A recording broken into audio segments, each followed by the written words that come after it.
అందరికీ నమస్తే. జై శ్రీరామ్. శ్రీమాత్రే నమః. ఓం శ్రీ వీరభద్రాయ నమః. ప్రసాద్ పోల్సిటీ బ్లాగ్స్ ఛానల్కు స్వాగతం, సుస్వాగతం. ఈరోజు మన ఛానల్ ఫాలో అవుతున్న సబ్స్క్రైబర్లు అందరికీ తెలిసిందే. మన వీడియో వచ్చి Shivaratri continuation part, third part అని చెప్పేసి చాలామందికి తెలిసిన విషయమే. శివరాత్రికి కంటిన్యూషన్ వీడియో అండి, థర్డ్ పార్ట్ అండి ఇది.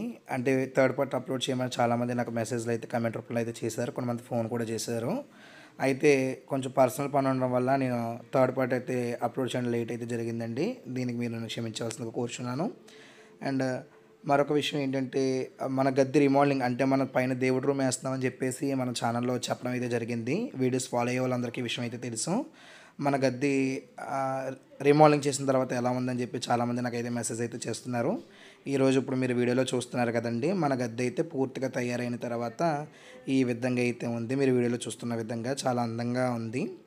ఖచ్చితంగా ఎలా ఉందో మీరు అందరూ కూడా కమెంట్ రూపంలో అయితే ఖచ్చితంగా కమెంట్ అయితే చేయండి, ఏ విధంగా ఉన్నదని చెప్పేసి. అండ్ మీలో ఎంతమంది అంటే యూట్యూబ్ చూసిన వారు చాలామంది మన సంబరానికి అయితే వచ్చారు. వారందరూ కూడా ఖచ్చితంగా మెసేజ్ చేస్తారని నేను మనస్ఫూర్తిగా అయితే కోరుకుంటున్నాను. అండ్ మరొక విషయం ఏంటంటే అండి, నేను మన గద్దె అడ్రస్ డిస్క్రిప్షన్ కింద ఇచ్చిన చాలామంది తెలియక మరీ అడుగుతూ ఉన్నారు. మరొకసారి చెప్తున్నానండి, నేను లాస్ట్ స్క్రీన్ మీద కూడా డిస్ప్లే చేస్తాను.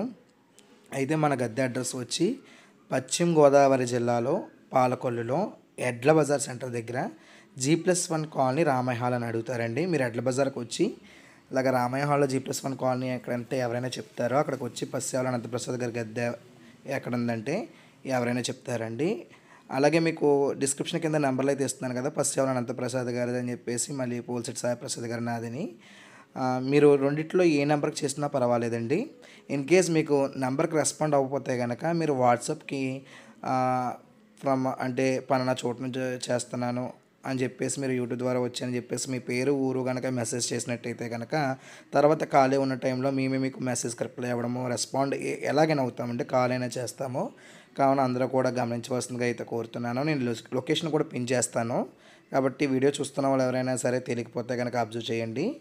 అండ్ మరొక విషయం ఏంటంటే, మన ఛానల్ని ఎవరైనా కొత్తగా చూస్తున్నా లేక సబ్స్క్రైబ్ కాకుండా చూస్తున్నా కానీ ప్లీజ్ మన ఛానల్ నేమ్ పక్కన ఉన్న బెల్ ఐకాన్ అయితే యాక్టివేట్ చేసుకోండి. నేను పెట్టే ప్రతి వీడియో కూడా మీకు నోటిఫికేషన్ రూపంలో వస్తుంది, కాబట్టి మీరు వీడియోస్ చూసే అవకాశం సులభంగా ఉంటుంది. మీరు చూసిన ప్రతి వీడియోకి లైక్ ఇవ్వడం వల్ల మీలాంటి మరికొంతమందికి ఈ వీడియోని చేరుకునే అవకాశం ఉంటుంది. అండ్ స్తంభం ఎలా ఉందో ఖచ్చితంగా కమెంట్ అయితే చేయండి, వీలైన వారు షేర్ కూడా చేయండి. ఇప్పుడు వీడియోలో చూస్తున్నారు కదండి, సెకండ్ పార్ట్ కంటిన్యూషన్ పార్ట్. ఇక్కడ మన నడివీధిలో నుంచి సంబరం అయితే బయలుదేరింది. మీకు ముందు వీడియోలో కూడా చెప్పాను కదండి, మన వీరభద్రులు లాగా నడివీధిలోకి వచ్చినప్పుడు ఇలాగ కాయ దిష్టి తీసి కొట్టిన తర్వాత ఆ వీధిలోంచి వెళ్తారని చెప్పేసి.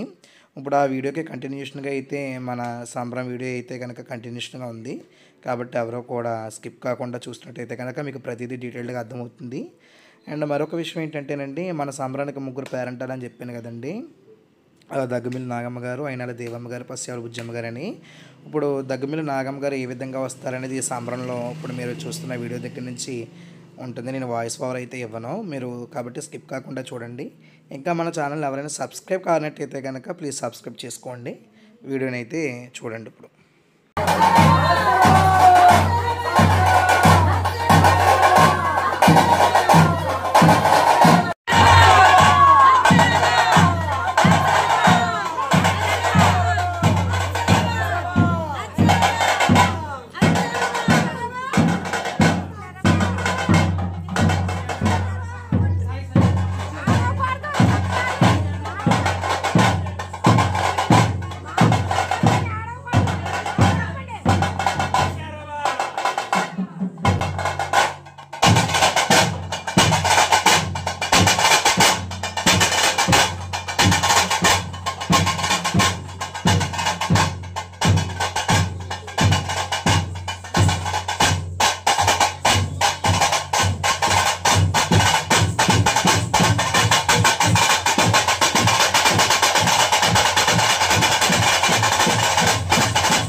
చూశారు కదండి.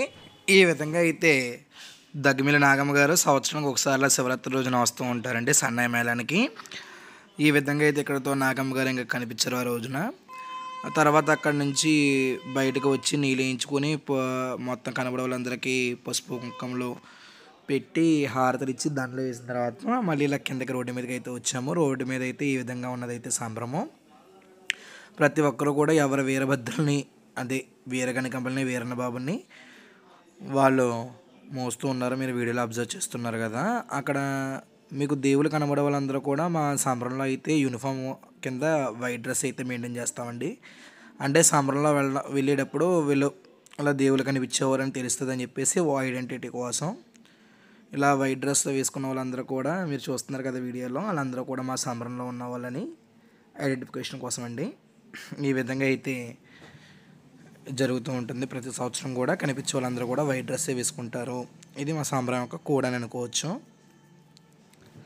ఈ విధంగా ఇలాగా పొద్దుటి నుంచి సాయంత్రం వరకు మార్గ మధ్యలో ఎవరైతే మన గద్దెకి వీరభద్రుల్ని లేక వీరకనకమ్మలు అప్పచెప్పారో వాళ్ళ ఇంటికి వాళ్ళ దేవుడితో పాటు వెళ్ళి ఇంటి లోపల అఖండ దీపారాధన అయితే వెలిగిస్తారండి. అక్కడ దేవుడి ప్రతిమలు వీరభద్ర స్వామి ఫోటో అని, శివకుటుంబం ఫోటో అని, వీరగణకమ్మ ఫోటో ఉన్నా లేక వీరన్నబాబు ఫోటో ఉన్నా వాళ్ళ ఫోటో దగ్గర ఆ విధంగా నైవేద్యాలకి అఖండ దీపారాధన వెలిగించడానికి ముందుగా ఏర్పాటు చేసుకుని అయితే ఉంటారు. మన సంప్రదాయం బాజా భజనతో వెళ్ళిన వెంటనే ఎవరి ఇంట్లో దేవుడో వాళ్ళ దేవుడితోనే అఖండ దీపారాధన అయితే వెలిగించి కొబ్బరికాయ అయితే కొట్టించి మళ్ళీ బయటకు వచ్చిన తర్వాత యథావిధిగా నీళ్ళు పసుపు కుంకుమ పెట్టించుకొని దండ వేసి హారతి ఇచ్చుకొని, అదే నీళ్ళు పోసి హారతి ఇచ్చుకొని కాయ అయితే కొట్టించి అలా సంబరం మార్గ మధ్యలో కనిపించిన గుళ్ళకి ఏంటి అన్నీ కూడా జరుగుతూ ఉంటుందండి ప్రాసెస్ మొత్తం కూడా.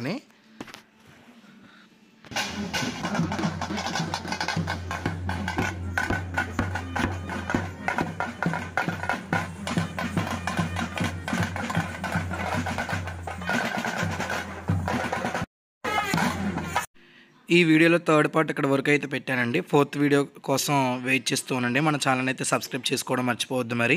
మరిన్ని వీడియోస్ కోసం మన ఛానల్ని ఖచ్చితంగా సబ్స్క్రైబ్ చేసుకోండి. వీడియోకి లైక్ చేయండి, కామెంట్ సెక్షన్లో కామెంట్ చేయండి, సాధ్యమైనంత వరకు షేర్ చేయండి. Thanks for watching.